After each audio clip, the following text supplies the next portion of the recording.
Welcome to East Tennessee Pinball. Last week I got in this totem. It came in, main complaint was it wasn't working. It broke, as Joe would say.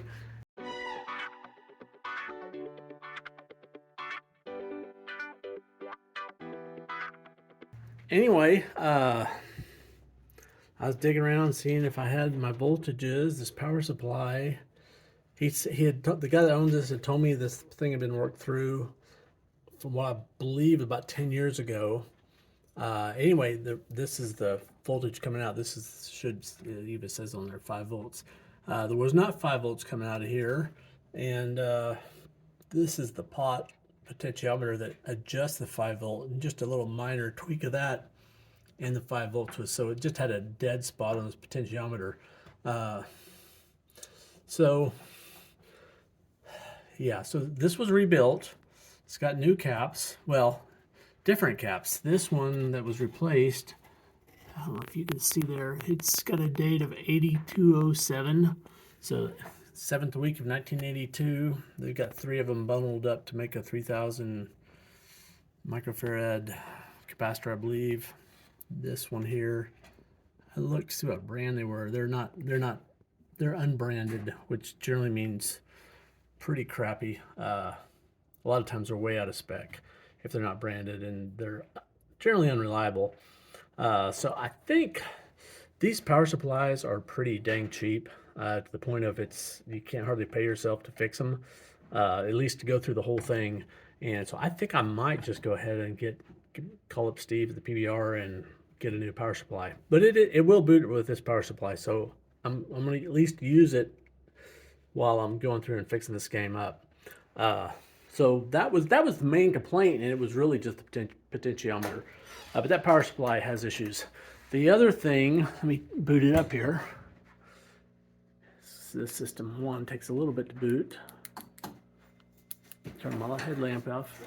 Is the top 2 displays, they always have a 1 in the middle of them all the time.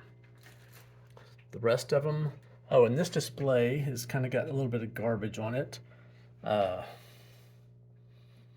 Wondering if that's a memory issue or something, or I don't know. But here's the tricky thing. I'm gonna turn the game off. I'm gonna unplug this display. I need both hands. Yeah, unplug the match display, boot it back up. What you're gonna see is everything looks fine now.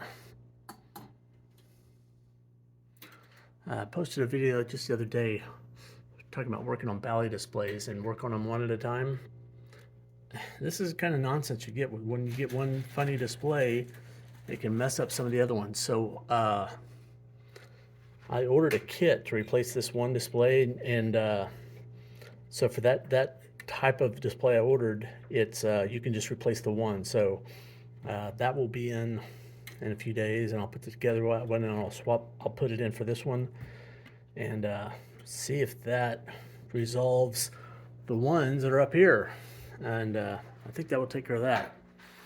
So some of the other issues with this game is, well, it's got an external 5 volts with speaker wire. I'm going to basically ground all these boards. None of these boards are grounded in these old Gottlieb, so I'm going to ground. The new power supply will have a grounding lug on it, so I'll ground all the boards, probably to like right here. I'll put a ground on this one, ground it over here. I'll ground to that board, put it over here. So when I pull these boards off, I'll probably put a coin cell battery on here, and I'll clean up the pads on these connectors, on the mill side of the connectors. That looks a little, I get the speaker wire out of the way. That looks a little suspect right there. Should take a look at that. It's like, shouldn't be any heat stress right there, but it looks like there might be. So anyway, and then there's the issues with Playfield. It's got some wear, but not like holes in the paint. It's just kind of really crocodiled. Lots of ball swirl. Lots of crocodiling. It's got these non-glued down protectors under the pop bumpers. I mean, if you just wipe it with your finger, it's just that white, all that paint, dirt and dead paint that just accumulates underneath there. So those are going to come off. I'll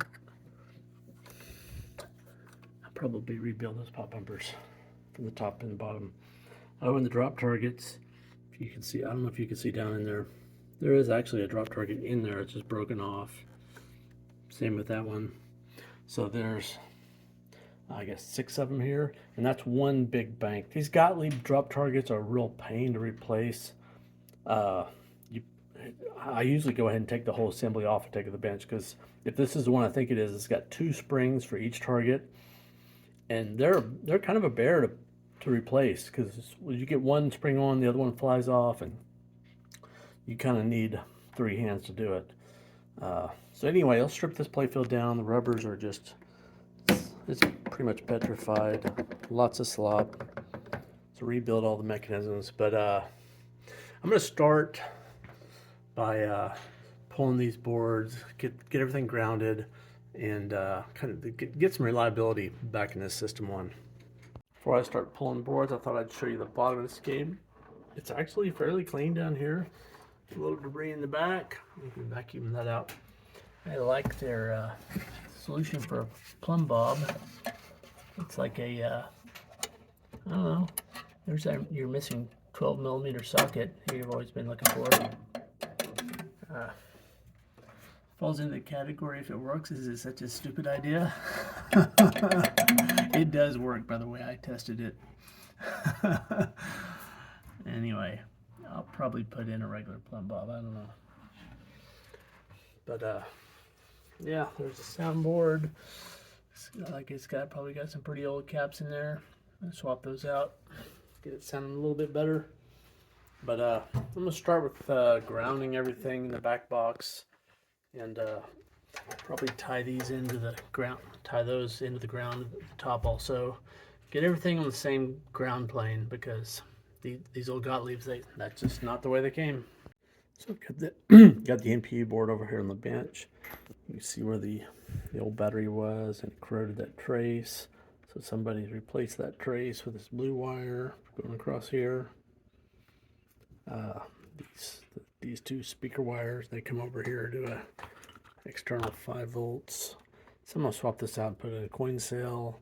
While I got this out, I'm going to go ahead and swap these 2 old caps. And I may do something different with this wire here. Maybe put it on the back of the board, just kind of make it look a little nicer. So I got rid of the diode that was there, and I got rid of the old wires, cleaned out the holes. So there's lots of little holes. Somebody's drilled these 2, but these 3 have pads on the back. So I'm always looking for some that have the same distance between these 2 pins, and those 2 right there, those will work. And these are not connected to anything on the top or the bottom, so I can lay that on like that, and then put the diode between here and there, or here and there, because those have a trace on the back side, and that will work. So that's what I'm going to do.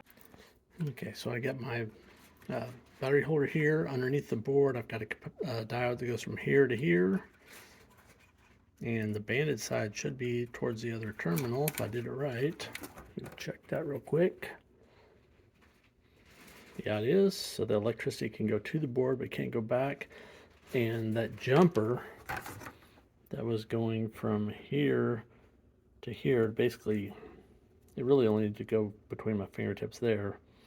But that was an easy place to solder. So I just, on the back of the board, I soldered a little red wire, and then tucked it under the other one. It's a little bit neater. And for 99% of the people, will never even know it's there. So next, I'm going to swap out these caps, and then I'll put on a grounding strap. So I got those 2 caps replaced. Last thing I'm going to do is I'm going to put a ground on this board. So I went to pinwiki.com. I just searched for Pinwiki System 1, and you go to the grounds. They've got a suggested ground update for pretty much every board. So it's on the very right side of on the one that's on the back side of the not used sticker. So it's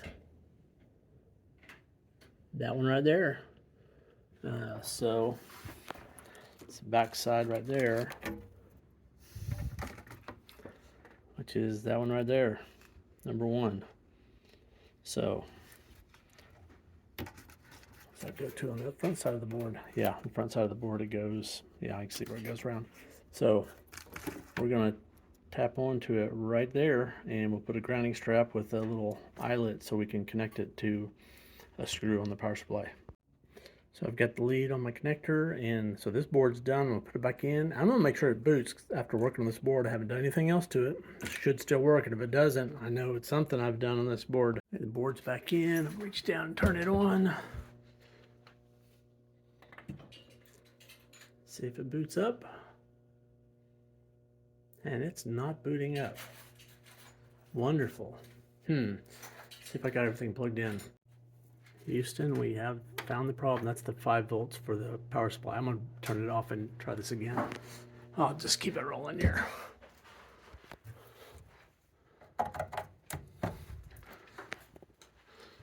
Let's see if it works this time. It's always a sickening feeling when it doesn't boot up after you've done something. Okay, it's booted up. We don't have the 1 lines, but we don't have this connector plugged in. So, all right, so next on to the next board. I think I'll just take out the driver board and put a ground on it and see if, well, I don't even really have this tied on. I've just got it sitting on here. I'm not gonna really tile the grounds up till I get the new power supply. So I'm back on the PinWiki site, and there's the suggested location for the ground. So it's the negative side of that capacitor. There's also several suggested updates to tie some of these grounds together. This is the back side of the board. So it is, you see this thing has had something burnt, that transistor's burnt up in the past. Tie those two together. Here's an alternative ground location. And then on the front side of the board, there's lots of places to tie the ground together. And this is basically so the ground doesn't have to run as far and coming on and off the board and that kind of nonsense. So those 2 little points, which are basically those 2, I'll probably just scratch the mask off there and just put a blob right across there. And basically all this green mask on the bottom, there's a loop that goes there, which is that one there. And there's another loop that goes there, and then also tying it back up to this same one again. So basically, you're basically making it so it doesn't have to go as far. To reduce resistance, it's just going to make everything a little bit running a little bit better. And then we're jumping across that little gap there. So this gap here gets one right there, and then the bottom there's a wire that goes from there to there, and that one can actually go on the back because it's between those 2. So those both have a hole in the board. That one's got solder in it, but that can be sucked out, and then that little wire could go on the back side and tidy it up a little bit. But yeah, so lots of places to make this thing a little bit happier, running a little bit better. So I think I'll go ahead and do all those. All right, so I got this finished up. That one there, I just scratched it, put a blob of solder. The rest of it, I got the yellow wires. You can kind of see them. This wire that they're showing here is a white wire there. I've got that on the back of the board there. Oh, one thing I forgot. I got to tie those together on the back. It was on the other picture showing the back of the board. Yeah, that one right there. Let me do that real quick, and I'll throw this in the game. All right, we'll boot it up one more time. Make sure it boots. It ought to. And it's booted okay. I guess we'll go to the soundboard next.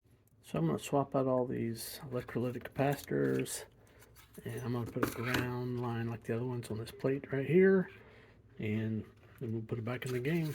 So how many? 1, 2, 3, 4, 5. So it's 5 caps. Won't take too long. So I got all new caps.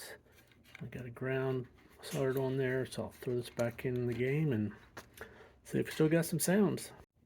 I got my soundboard plugged back in here. That's my ground line. It's wrapped around here, and it's tied to that ground plate there that all the solenoids come down to. Ultimately, this ground plate, I will tie that up to the ground plane of the power supply in the back box also.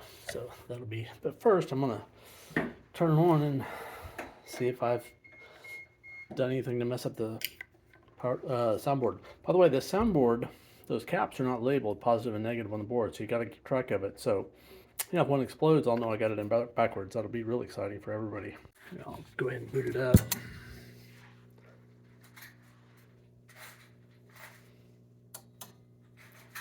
Well, it booted. I don't know if I've got credits on here. Let's see. Oh my gosh. Can you hear the high fidelity of the beeps and boops now that it's got those new Nikocron caps? It sounds so much better. It actually does. I'm just joking. Even though it's a really basic sounds, it does sound a lot better than it did. So that's pretty cool. So kind of in a holding pattern here until I get some more parts. I got to get some drop targets ordered. Flipper parts, I probably have all that. Those drop targets I've got to get, and the power supply, I'm going to have to get that. And so I'll probably set this one aside for a week until I talk to Steve and get some goodies from him. And then I'll get back to this, maybe have Jane strip it down, clean it up, and oh yeah, now I've got to get that display. Should arrive just in a couple days, I believe. It's a kit, so I'll throw it together and see if that fixes our display problems. If not, then things could get more interesting. Hopefully that will, though. So I'm going to say bye, but for y'all it'll be 2 seconds. So it's been a few days for me. I just got this box in from David Wolf. So he sells these Wolfpack displays, they're kits. I've put together several of these kits before. So this one is just the master display, or the match display for the Totem, for any system one really. So it's just got this little circuit board. It's got the 3 chips that go there, the two displays go there, bank of resistors, and a couple of capacitors, and that's pretty much it. So it's all right in here. Got some instructions, and so I'm gonna put it on the stand, probably put it in some fast motion for you guys, and this will go pretty quick. Just solder them up, and I'm gonna use leaded solder. If y'all watched one of my last videos, I was working on a game, and it was a Wolfpack kit. I don't think anything wrong with the kit, but I believe the person that put it together used unleaded solder. The solder looked really crappy, and I had to actually remove some of the solder and replace it to get it to work. But I don't think I'll have that problem with this one. So anyway, without further ado, I'm gonna get busy and get this thing put together.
All right, so that was pretty simple, went pretty easy. You got to make sure the chips are in the right spots. This one's has to be in that one because it's bigger than the other two. On the board, it's printed. I don't know if you can see, there's a little notch there, and it corresponds to the notch on the chips. Some chips will have a little dot to represent the one. The one will be in the same end as the notch. This one's pretty straightforward. Just take your time. If you get one of these kits and get them in the right place, like these displays, it's really easy to put one of these in upside down. Trust me. And so you notice I put like 2 solder points, looked at it, and then I still got the film on. I'm gonna leave the film for a little bit longer, and then I soldered the rest of it. And the other thing is, it's real easy for them to be slightly ajar, and then they'll look crooked. So make sure they're all the way in there. The rest of these, if they're a little bit ajar, it doesn't really matter, but you want those faces to be in. The only thing I'm gonna do last here is get some alcohol and a toothbrush and just scrub away some of this flux. And then I'll let it dry, and we'll stick it in the machine and see if it fixes the other displays, actually, because it was the player 1 and 2 that had the ones when the original version of this one was in the machine. I had errors in the player 1 and 2. As soon as I pulled it out, they went away. So hopefully this fixes it.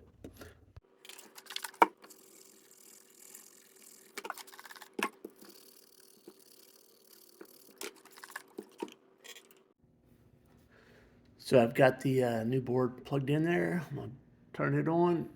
Let's see what happens. Hopefully we don't have the lines of the ones and the player 1, 2. Oh, that did it. They're gone. So that other display was the problem. I suspected it was. When you unplug it and the problem went away in the other displays. So it's a good example of when you're working on pinball displays, when they're distinct like this, work on them one at a time, because the problems can propagate. So that seems to have fixed it. By the way, that part is actually not super expensive, and the kits are fairly easy to put together. So I'm pretty happy with these Wolfpack displays. I'm actually a fan of keeping the original stuff, but man, if you're going to replace them, these are a good option.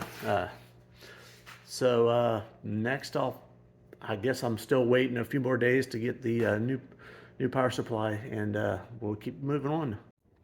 So it's been about a week for me. So Jane has taken everything off this playfield, cleaned it real deep, and she started touching up. If I get the light right, you'll be able to see the touch-ups. There's a whole bunch of them up here. Well, I guess it's good. It's hard to see them, right? I know there was a big bird there. Yeah, I can feel it with my finger. If I can get the light in right here. There you go. Yeah, see, there's one there. But I mean, they are, unless you get the light just on them, and she hasn't done the final clear coat on them yet, and that will really make them go away. But I mean, geez, you're standing like here, they are gone. And they're all over the place. If I get, there's some more over here, I think. Yeah, there's one right there for the slingshot. Anyway, super job. So today what I'm gonna do is, I've got my power supply in, so I'm gonna swap.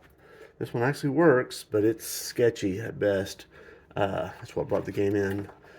I've got these tied to grounds on my solenoid board and my MPU, so those will get tied to the new power supply, and I'll ground the power supply to the cabinet, and all this will get grounded back down to the transformer and the solenoid return plate down there. So this is a Golf Pinball power supply I got. It's got real nice clear instructions. You don't use any of this original hardware. It's all gone. It comes with standoffs, and it's got all the hardware with it. So pretty clear. Like I said, I'm just gonna throw this in there real quick. So I've got the boards installed here, just 3 screws with the offsets on the back, and I'm going to go ahead and turn it on. I've got the power coming in, and just measure my voltages coming out. This one is a non-keyed connector, so you got to make sure it said even in the instructions that the green is left of center, and that's what I'm showing here. So it's the same orientation, so I'm pretty comfortable with that. But I'm going to turn it on, and I'm going to measure my voltages coming out. I've got one on the side of my multimeter connected to that jumper right there. And this one's got all these pads here, so should be minus 12, and it is. That should be, does it say 50? Or it says 5, yeah. And it is 5. If it said 50, we'd be in trouble. It says 12, got 16, that's cool. Ground. It says 8, it's 8. And I can't see what that says, hard to read. I think it says 80, I believe, and 100. So it must be the high voltage for the displays. Let me zoom in and see what it says. 70 to 80, yeah, okay. So a lot of those voltages are unregulated. The only one that's probably regulated is the 5, and it's 5.17, which is almost perfect. So we got a couple more over here. 44, and that's 62. So we're all good. So I'm gonna turn it off. And oh, another cool thing about this, it's got this grounding lug here that I'm using actually with the multimeter. So these grounds, they're gonna get connected right there, and then that same lug is going to go down to the bottom of the cabinet, so everything will be well grounded. So I finished up with this power supply, got everything plugged in, got my ground. These are the 2 grounds for these 2 boards here, the MPU and the solenoid board.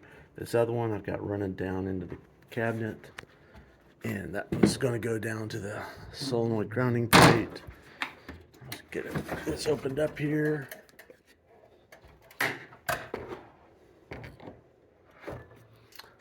So that's this red and black wire. It goes right there to that plate. That plate's got another one that's running over here to the soundboard. So everything is grounded now. It's going to be a lot more stable, and yeah, it's going to be more stable and run a lot better. So I've got these pop bumpers torn apart. Get the flippers out. Next thing I'm going to do, there's at least a couple of these drop targets are missing or busted. Actually, yeah. So this whole, they need to get rebuilt. And this type of pop bumper assembly that Gottlieb's got, for me, it's definitely the worst. It's got, for each drop target, there's 2 springs. And about the time you get the one on, the other one pops off. So I normally don't take drop targets out of the game, but for this style of Gottlieb, especially when it's a big long bank, this is all but impossible to do in the game, because I guess you could do it, but for me, it's going to be easier to take it out, which I suppose on this game is going to require unsoldering all the switches, but just what you got to do. So I've got this up so you can see it a little bit better. I suppose if a person really didn't want to solder, they could just unbolt a bunch of stuff. You can unbolt, free up this coil, free up that coil, and all these switches. You could take those screws out, but oftentimes the little wafers, they'll fall off, and for me anyway, it's easier to just unsolder everything. There's the same picture underneath here, 3 more switches, so kind of a pain, but there's no getting around it. You just got to get done. So I'm gonna unsolder all this stuff, unscrew, I guess there's only 4, maybe 5, yeah, 5 screws, pull this assembly out, take it on the bench, and put in some new drop targets, because they look horrible, and that's really going to freshen up the game. Alright, so I've got this unit over here on the bench. See, I got a couple of them. The targets don't pop up because they're broken off down in there. So taking this apart, kind of a pain. I've done it lots of times. I don't know if I've ever done it the same way twice. I generally don't take it completely apart. I take one plate off, and sometimes I'll put some zip ties so I'll have a little bit more movement, so I can free my movement, so I can get it open a little bit. If you take it completely apart, like the whole thing just like blows up, and you want to avoid that. So take it apart as little as possible. Sometimes you'll have to, I think I have to loosen these up, but put a zip tie so that'll act like a hinge, so I can get in there a little bit better. I think I've done that in the past, so I'm going to work through it and see where we end up.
we got the drop target assembly bolted back in there. I got all these wires soldered.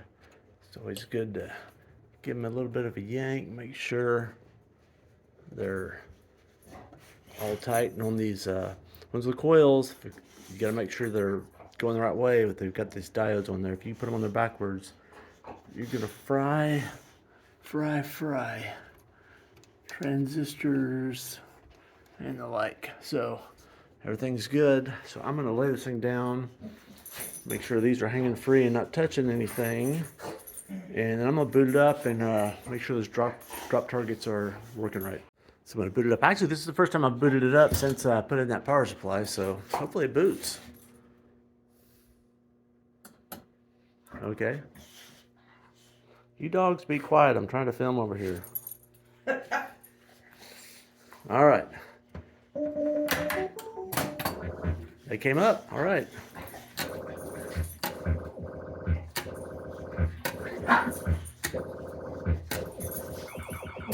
Hey, I said be quiet. I know you want to play, it's early in the morning, you're frisky. Okay, so they're all scoring, all working. Those are pretty nasty. Those are so nasty, I might just get some new ones and replace them. I don't know, see how well they clean up, but they're kind of, they would look a lot better new. I think I'll just get some new ones. Yeah, and that one too. Yeah, that one's not gonna, that one's never looked good. So, yeah, should have got, I just ordered from Steve yesterday. Dang it. Well, I'll get it in the next order. If he wasn't so dang efficient and get his orders out so fast, I could add to them, but actually it was late in the afternoon. I might be able to call, if I called him right now, he'd be a little grumpy, but he'd probably do it. I don't know. Anyway, shoot. What else I got to do this game? I don't know. Well, I'll probably put it together and do a play video, but I guess this is pretty much it for repairing it. Obviously, I'm going to put the drop targets back together and the flippers, but not the drop targets, the pop bumpers and the flippers, but done that a million times. So I think I'll end this video here. So go ahead and click the like button and hit subscribe, and I'll see you on the next one. Cheers.